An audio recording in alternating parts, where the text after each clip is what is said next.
आओ बच्चों, आज हम कक्षा 3 का पाठ 11 मीरा बहन और बाघ के बारे में पढ़ेंगे। मीरा बहन का जन्म इंग्लैंड में हुआ था। गांधी जी के विचारों का उन पर इतना असर हुआ कि वे अपने घर और अपने माता पिता को छोड़कर भारत आ गई और गांधी जी के साथ काम करने लगी। आज़ादी के 5 साल बाद उन्होंने उत्तर प्रदेश के एक पहाड़ी गांव गेवली में गोपाल आश्रम की स्थापना की। उस आश्रम में मीरा बहन का बहुत सारा समय पालतू पशुओं की देखभाल में बीतता था। लेकिन गेवली गांव के आसपास के जंगलों में बाघ जैसे खतरनाक जानवर भी रहते थे। पहाड़ी गांव में अक्सर बाघ का डर बना रहता है।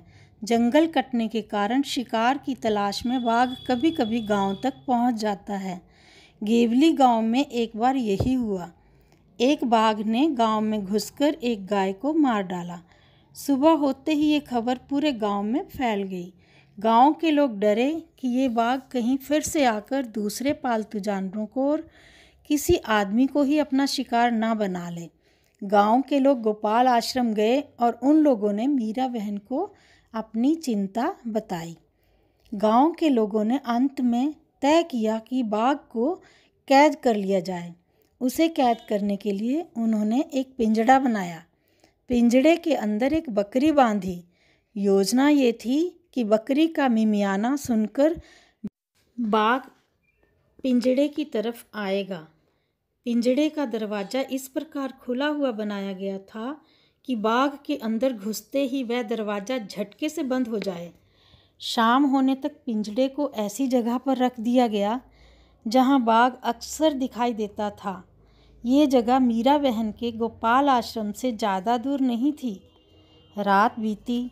सुबह की रोशनी होते ही लोग पिंजड़ा देखने निकल पड़े।